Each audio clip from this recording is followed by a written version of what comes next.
Hello, everyone. My name is Monica Kretschmer, and I'm the founder and CEO of the Universal Women's Network, Woman of Inspiration Awards, and this is the Woman of Inspiration podcast, where we speak with women who are leading, inspiring, and motivating others to greatness. Now, these are the leaders that are ignoring the naysayers and inspiring others to dream big. So today is a very special guest with me. It is Nadiya Manji. She is the CEO and founder of Profound Wellness, which is a mental health and wellness clinic. She is a transformational coach and a TEDx speaker. She is an author and a registered clinical hypnotherapist. And, Nadia, it is such a great treat to have you today. I want to also mention that you are one of our 100 Women of Inspiration book contributors, which we're super excited to be women driving change coming out of COVID and out of this pandemic in this historical time. So we're so honored to have you part of this project and with us here today. Thank you, Monica. It's definitely my honor to be here and supporting all the women out there and being part of the wonderful women that we all have on this platform. So thank you so much for creating this opportunity. Well, thank you for those kind words. And I am just going to jump right in. Now, this is the Woman of Inspiration podcast, and the women that we interview, every single woman has a story, and you certainly have a story.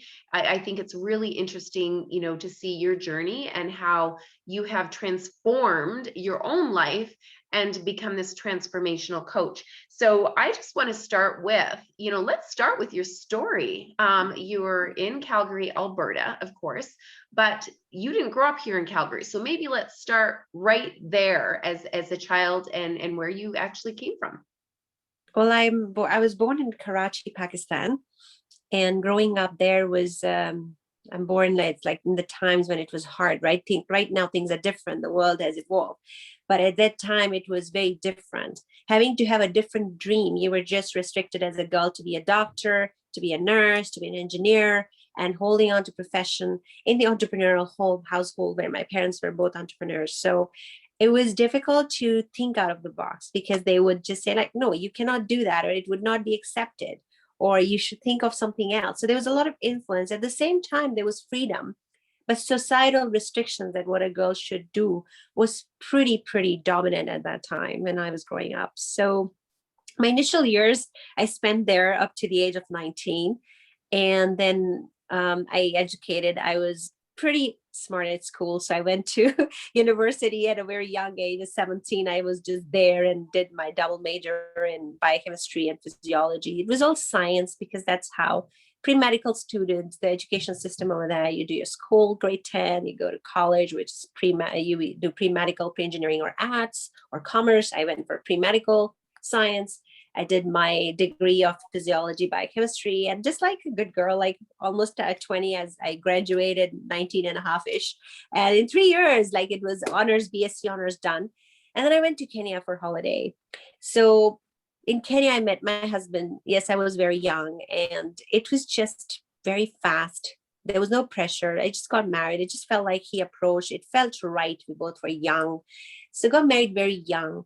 So everything was on very fast track in my life. When I look back now, that I did study much faster than other girls or students. I was like on a roller coaster. I finished education, got married like at 20. And people might think that this cultural thing that you got married, but it wasn't the case in my scenario. In my case, I did get married because I met the right person and I wanted to be with him. So that's how my story started. But then marrying also in the entrepreneurial home was very familiar because my dad and mom were always working towards, they've seen failure, they bounced back, no money, bringing money. And then the same household I got into, the difference was the society. That the society where I grew up was very restricted for girls, their thought process. But the society in Kenya, because it's multicultural, it was more open and freedom society. So there my voice was heard. And because I grew up in entrepreneurial background, I had understanding, I had resilience. So my in-laws appreciated my wisdom. And I was given opportunity to be participative in business. That was the difference. So that gave me a lot of confidence. And at that time, you're your early 20s, you're lost. You don't know what you're doing in life. So I just went by the flow. But I knew that I know I've come from science background, but I grew up in business. So it was kind of like informative package I had, that I knew that I could do something in life as life takes me through, and I will go along.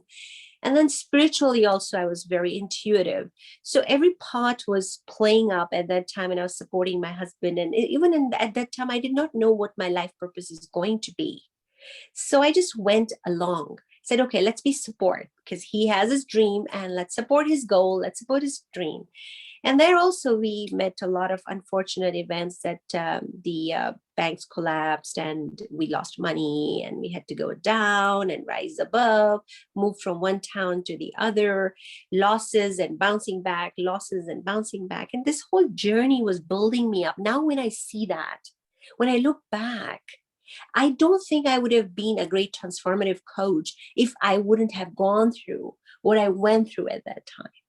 Because when you come from a very secure home or household, and when you get into married into even like a big financial secure family, and then when you lose everything, and then you just in your 20s and you feel like, what am I going to do?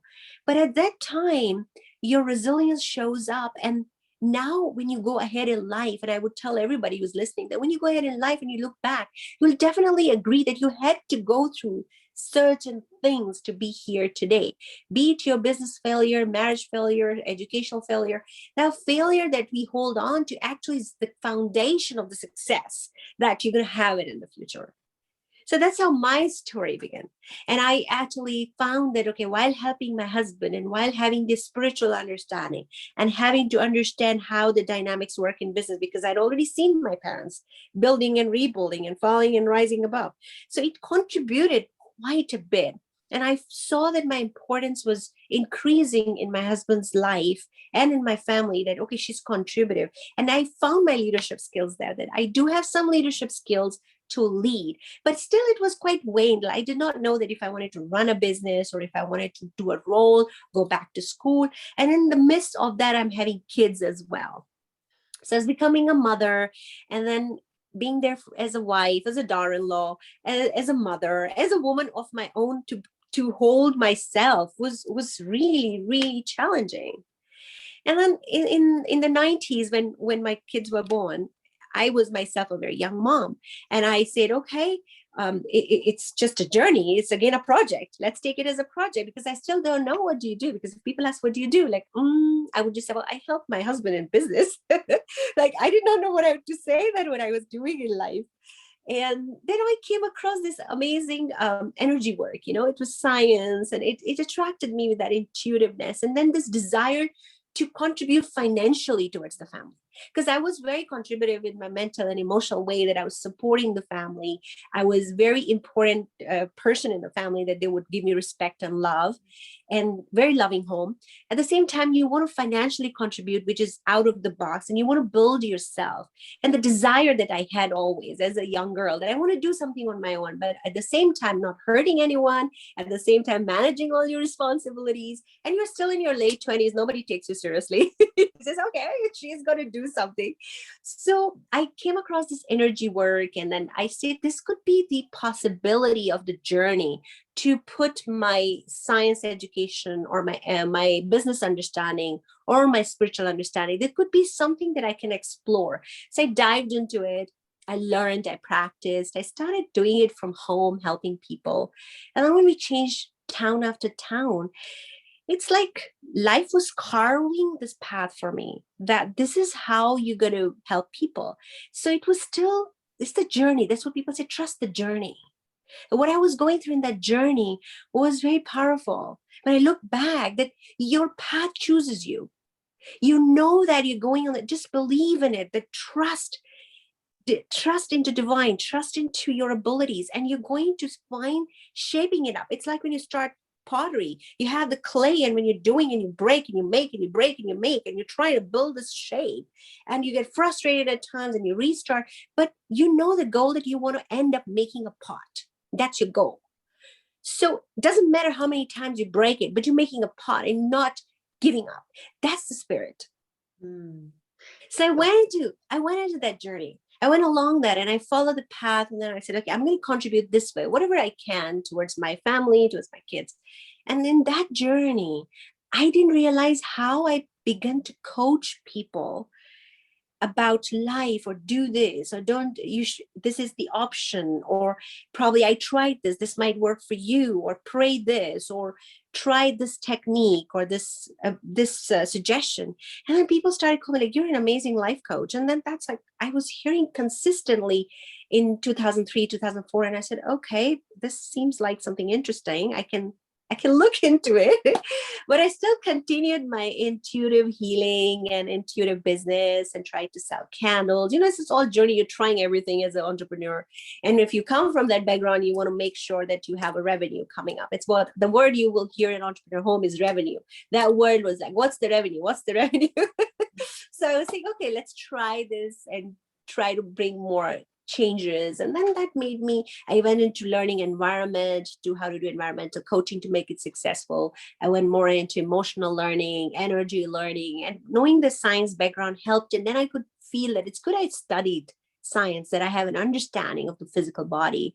It was an very interesting journey. And in the middle of that, we are still having our challenges of financial, and still like, okay, life is taking me somewhere. And then this opportunity to move to Canada came. Amazing. So I want to start back to, you talk about your intuitiveness. And I know that from, the listeners may not know about this, but I'd like you to really share a little bit about when did you actually know that you had this special gift? And at that time, did you actually think or believe it was special, or did you hide it? Well, this is a very good question. And I'm so grateful that I'm on this platform to share with women who will understand me and relate to me. Because as I say that I was born in a society where this word was going to be taking you straight to the label of psychological disorder. If you tell people that you're seeing things or you're feeling beyond, they are not going to accept you as normal. So fear of rejection was very high because I was sensitive. I was at age 8 when first I realized it, that I could sense way more, feel way more than other people. I felt, gosh, helpless. So Huge what kind of helpless things, feeling. like how did you talk to your parents about this? I I mean, went to my that's a mother. I confusing went to my place. I went to my mom and I said, well, I'm sensing that this is going to happen, or I'm sensing that this person is not good, or I get a good bad vibe, or I don't like this house. I don't want to go to that person's house. And every time there was resistance from my mother.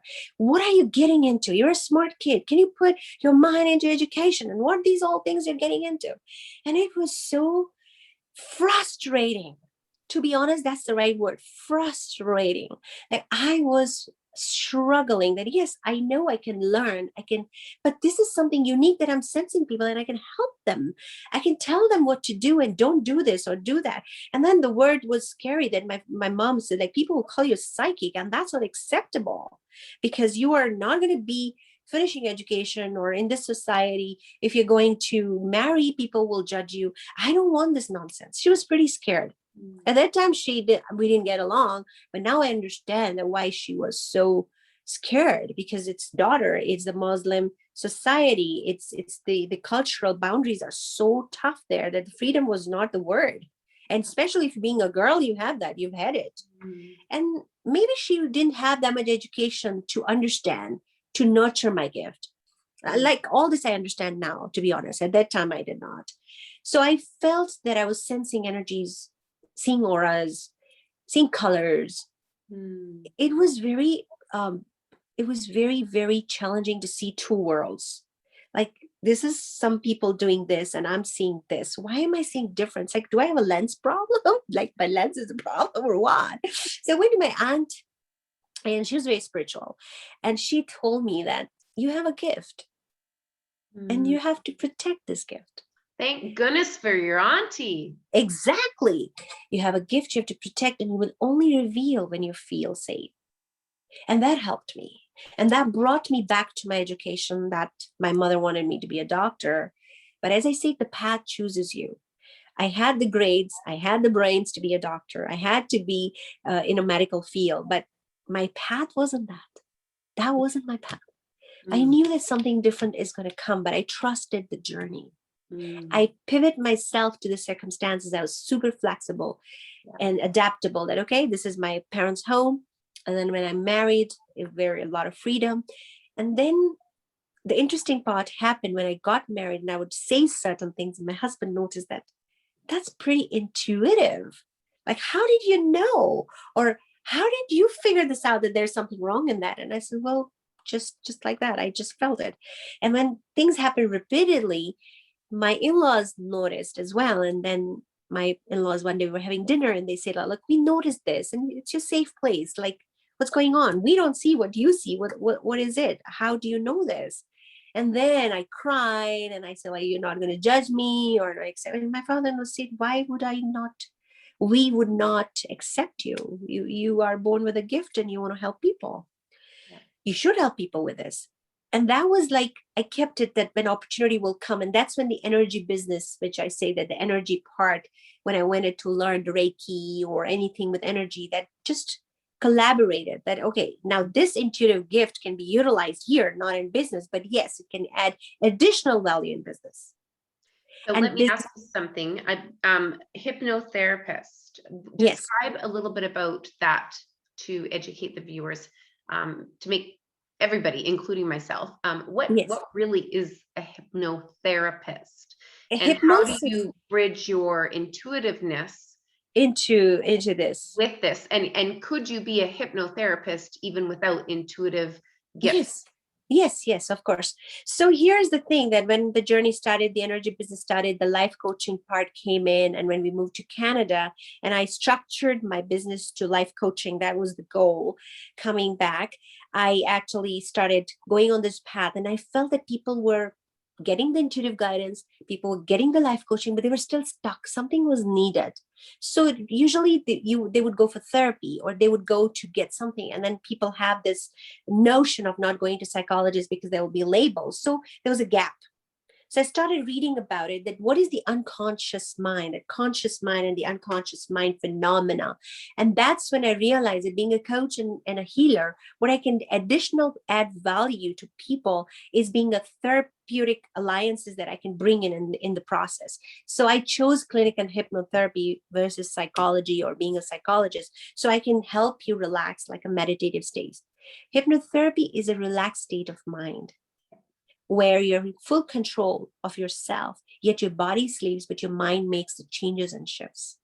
So your unconscious creates unconscious. It's very neat. The unconscious believes what you heard, what you adapted physically, mentally, emotionally, socially. You've taken those beliefs and you made that your reality. So no matter how much healing someone's doing, no matter how much coaching someone's giving you, no matter how many books you're reading, no matter how much you're listening motivational talks every day, you won't change or shift.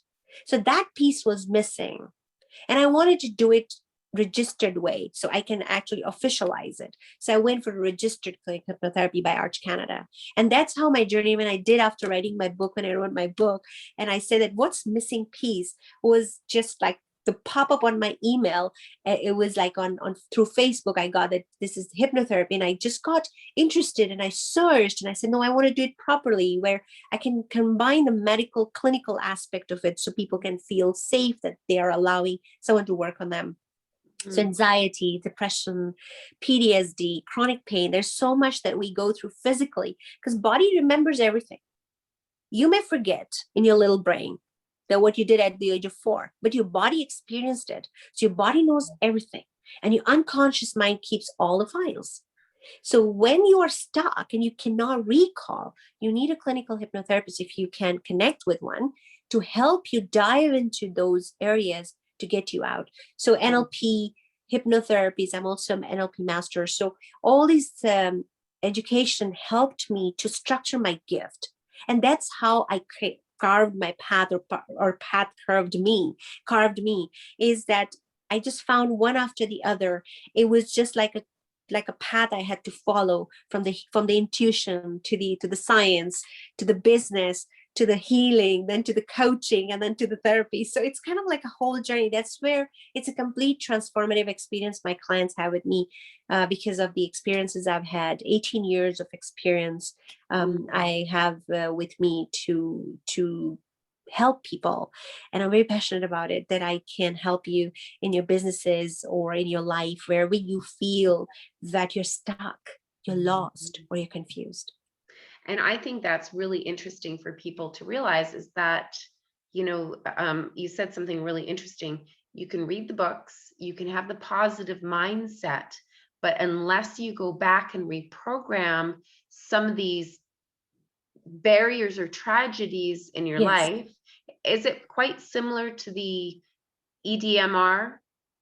EMRD. Yeah, yes, it is. Am I saying it correctly? Yeah, EMDR? yeah, EMDR, yes, something like it's the technique that they do with the mind or tapping technique. But hypnotherapy is more about relaxation. So you go into sleep, because hypnosis word is from Greek word sleep. Yeah. That's where it started. So you go into consciously sleep, but you're unconsciously awake, yet you know consciously what's happening to you. So people have that, you're going to click me like a chicken. No, you exactly know where you are, what you're doing, and you feel it. There's certain things you forget, but your conscious mind addresses everything. And the transformation is phenomenal. It's unbelievable. Like people who would be stuck to the trauma or past memory or anything, and they would transform. Oh my God, I no longer feel that. Instead of going and rewinding and going and taking responsibility, stepping out and saying, no, I have to let it go. But how? Everywhere it will tell you, let it go, but how? Tell me, how do I let it go? And How? so that is really interesting. I just want to say about the business, I mean, when you're working with clients, you work with clients to help them overcome all sorts of barriers. But, as an entrepreneur myself, and looking at the businesses and in the entrepreneurial journey, there's so many roadblocks that people come up against, and some are not able to get past the roadblocks, right? So this is a great way for them to Great way. remove those barriers that subconsciously are existing for them. Would you agree? Yes, absolutely. Subconsciously, if they can believe that they have money beliefs, or they have beliefs about performance. See, high performance is a very, very instrumental thing for any entrepreneur or executive. Everything is based on performance. If you perform, your leadership stands out, your work gets done, your deadlines are deep. Everything is about performance. And what is the biggest roadblock in performance is stress, coping mechanism. And these areas, you need some kind of relaxation, release, or unblocking, or rewiring, reprogramming. That is what is going to take you to the next level. And that's what inspired me to be a clinical hypnotherapist. Like I have a great fan following around the world that people refer me to people, but every time when I hit the roadblock, I had to bring in this. And now my passion is to give executives, leaders, business owners, entrepreneurs, or celebrities to work through the performance with mental health, with the help of. So I really am big on mental health, that once your mind is relaxed, once you let go of all that no longer serves you, you're going to attract the right people, you're going to build right teams, you're going to have that law of attraction working for you, because you're no longer carrying the garbage, you're no longer carrying that energy in you. Once you release that, then your business, you grow. So high performance, when it comes to high performance, your mental health is super, super important. And that's my lesson for all the entrepreneurial women or executive women who are here, are going to be listening, or even men, that you need to work on your mind. Because mind controls the body and brain controls the mind, right? So whenever you are aligned with your mind, you will be totally.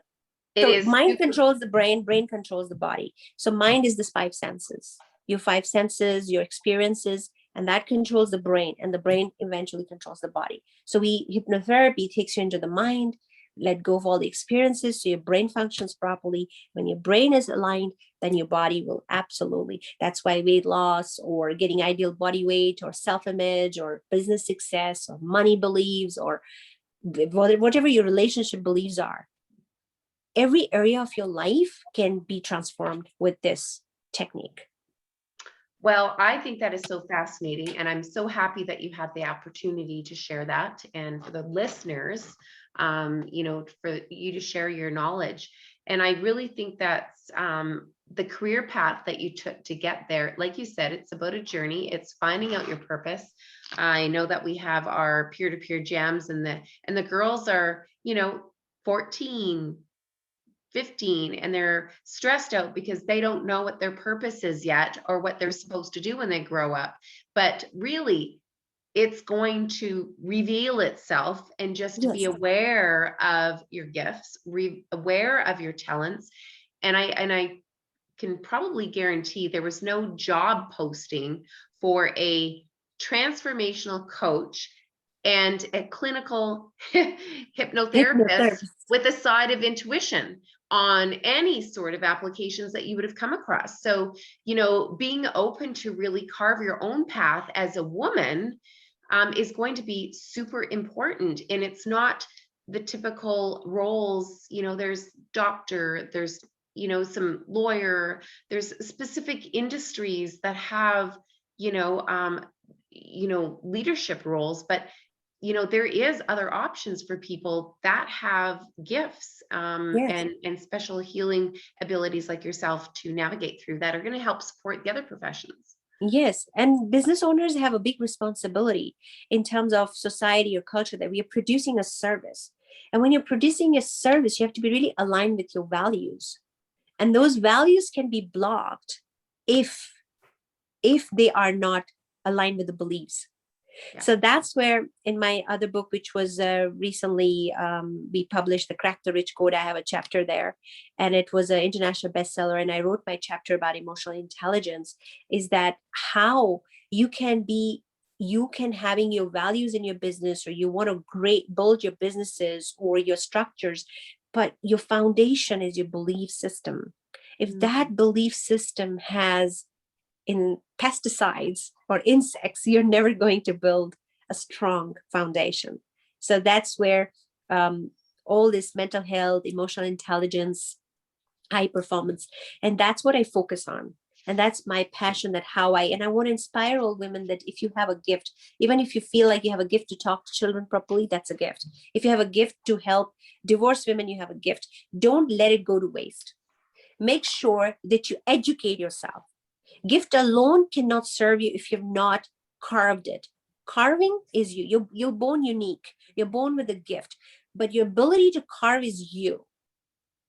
My dad always said one thing, and I always share this, that when I was young and I went to him and I said, Dad, I need this, I need this. And when I say, I want this and I want this, and he would laugh. And he would say that, sweetheart, whatever you need, as your dad, I'll give you, because all your needs will be fulfilled. Because I'm your father, I'm your parent. I will always give you what you need. But whatever you want, you will have to do it yourself. So whatever you want, you'll have to create it. It's never given. You got to be committed. You got to be determined. You got to be focused so you can create it. So focus on your wants, because people will support you who love you. Your parents will give you. Your spouses will give you if you're lucky. Your children will give you if you're fortunate and they are built up, that your family dynamics are designed. But even if you don't have, you still have a hope with your want. So let me ask you something. What are some of your go-to hacks that you have personally for staying motivated? Because you are the businesswoman, and we're not your creator of your path, but we're all human. So what are some of those go-to hacks that you yourself use when you get stuck? See, for me, one of the most important things is faith. I'm a person of faith. I connect to the creator. I believe in my life purpose. That was my first goal. No matter how tough things got, or they still do, I surrender and accept, and I say divine as that show me the way. So my connection with the creator or universe or God or whatever you say, that has been the fundamental, most important thing in my journey of success. Second is that I always have a big vision, but I look at small steps. I always know where I want to get. I clarify it, though it changes here and there, but end goal, I know what I want to do, where I want to reach, and it gets more clearer and clearer. And as I go along, I put baby steps that today I can do this, because we have other things.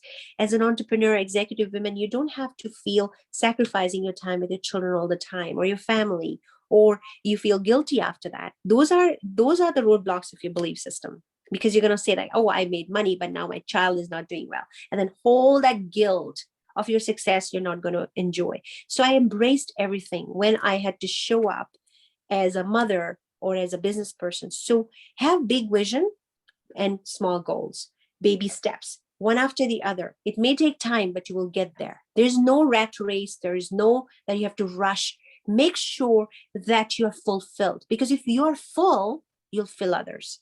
If you No. don't fill yourself, you are not going to fill others. So that's number 2. And number 3 that I really, really believe is accountability. You have to be accountable for your dreams. Nobody is going to come and tell you, yes, let me support your dream. Let me support you here. Let me do this for you.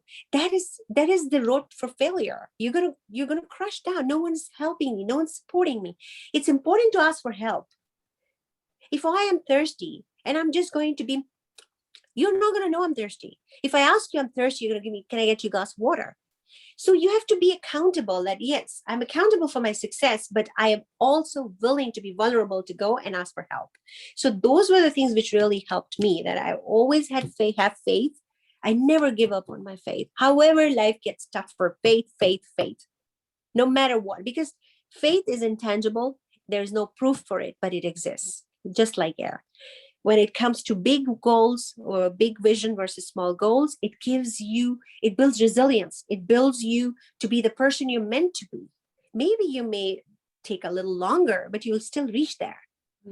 That doesn't mean you were slower or weaker or not smarter. It's just that you had other important things to take care of while living your dreams. And the third is accountability. That be accountable for your dreams. No one is going to hold it. You got to own it. You got to live it. You got to execute it, but must remember to be accountable of your feelings so you can be vulnerable to reach out. Because if you don't, nobody's going to do it for you. So that leads me to my next question, which you probably have just already answered, but what are some of the things that you look to or that inspire you about other female leaders? A woman who is a warrior spirit and still compassionate. That is something very inspiring for me. Like Michelle Obama. Like, she's gone through her challenges and she still found a way through and motivate people. She's not after the title. She's not after where she's going after. She's a warrior spirit with a lot of compassion. And that's what I want to represent. So for me, that's what inspires in a woman. That's somebody who has been through a lot in life, but still didn't give up on her dream. She still is a warrior. She's still a fighter, but didn't become bitter, and still be able to love and care. Yeah, so important. So important. And is there a special woman or, it's a Woman of Inspiration podcast. So is there a woman that inspires you to forge ahead, to, continue to create magic in your world? Every woman, to be honest, every woman, when I see that she's trying to make and do her best, I see that quality, and I see every female and I get inspired. But Michelle Obama is obviously, I have really admired her spirit to be having to be the American, yes, and fighting for the beliefs that she has. Oprah Winfrey is another one. Like, so many great females that I can say that they have contributed towards to build the world and universe. But to me, you are also, I'm inspired by you too. Everything you do, the way you've built this up, like, look at your journey. Everything you still stayed. You have your challenges, Monica, and I'm sure you go through your challenges. Nobody knows. They see this WOI thing and emails coming and events are happening and following up. It requires courage. And that inspires me. Any woman who has the courage to go after doing something and expanding from her comfort zone, that inspires me. It's just not a particular woman, but yes, I idolized Michelle Obama. My mother-in-law is one woman that she taught me a lot. My mother. So there are so many females, wonderful females that I see around, that it's very hard to point at one. That yes, I'm role modeling this woman. I'm modeling every woman who inspires me with every small littlest actions of hers. That knowing that what journey I've been through, if she can do it, I can do it too. Mm.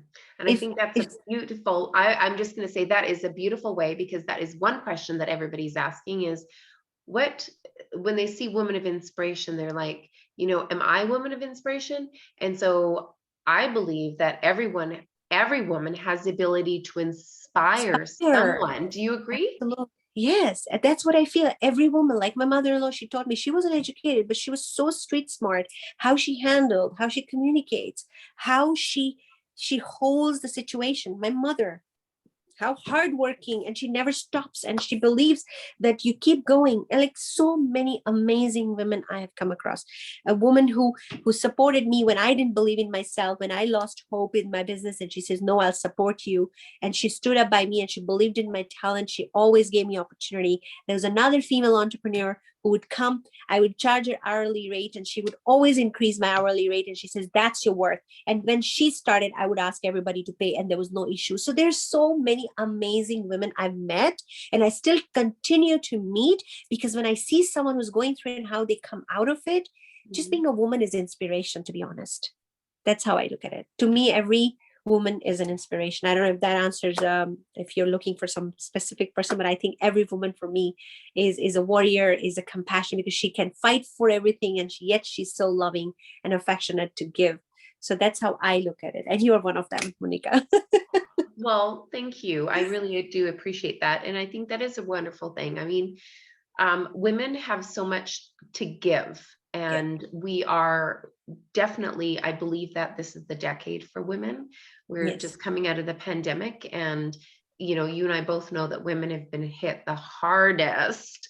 And really, we're the ones driving the change. And Mm. so I think this is a really empowering time. So for the women listening that are like, like, own your story, own your strengths, Honest. own Yeah. your gifts. And you know what? The cool thing is like half of the women, more than half the women, don't even know the power that they are, the ripple effect they're creating to inspire Mm-hmm. others, right? So just be aware of that, right? It's like you never know who you're Who is, yeah. inspiring. Who? And please tell them. Make sure when you see something, please tell them, because you don't know that 2 words of your encouragement can change that person's life. If you just tell them, you're so good at placing the flowers, that can be the future florist that never thought that she can be and contribute towards the family. Just the way when I was lost and I did not know how I can financially contribute, I was intuitive. I went onto that journey and I found my path that, oh, this can bring some income to me to feel that I'm contributing towards my family or my children or the growth of my collective growth of my family. So never ever miss an opportunity to address an inspiring moment. If you meet anybody, even if she is your house help or a cleaner, if you see something nice in her, tell her, because she can be the future entrepreneur woman who will build this cleaning business and will remember you, that somebody told me that I am good at running this and I can really run this business well. So make And sure worth. you inspire. It's about worth, and it's about value, and it's about being Yes. seen, and it's about being heard. And I'm just so blessed to be surrounded by such women like yourself that are on path, that are willing to share their wisdom, embrace sharing, the struggles as well, because that's really important. We all go through struggles, and Absolutely. that's what does build our foundation. Absolutely. I know that it's also important, in the Universal Women's Network, is we talk about support hers. And so that is also really important, is to talk about our male allies. So, who are some of the support hers in your world? Because we know that we don't do it alone. My husband. My husband is one of my hero. My dad. Males have like my. I have had amazing people that support, my friends, but the greatest support I've had from him is that the freedom he gave and ability to make decisions and saying go for it and it's okay, at the end of the day you'll only fail and learn. I have your back. Just when someone's telling you I have your back, I think this is like, I would love to acknowledge my husband, because without his support I don't think I would be here. He believes in me. He believes in my entrepreneurial spirit. He tells me I'm spontaneous. I'm a good decision maker. I'm calculative. All the good validations have come from him. My dad, every time he says, I'm super proud of you, how intelligent you are. My boys, my three sons, I'm their inspiration. So I'm surrounded by a lot of male energy. At the same time, my mother-in-law, she's a fantastic woman. I have a great relationship with her. My mother, my sister, my brother, my brother's wife. So it's kind of like a support family and some amazing, great friends who I have few, but they're amazing. They are the ones I can be vulnerable with. I don't have to prove it to anyone. If you have just few people around you, I call it an orbit. It's like orbit of the atom. If you see the orbit, you have layers of orbit. Just look around. Who are the people in your first orbit? Then there is a second, then there's a third. So you expand, and that's your boundary. That's your foundation. And that's what you treasure. And everybody who has supported you, acknowledge. Make sure you acknowledge that, because the more you acknowledge them, the more world will acknowledge you. Well, I think that's really great. I say inner circle. So, and I'm right on path with you about that inner circle. They're just the people, it's non-judgmental.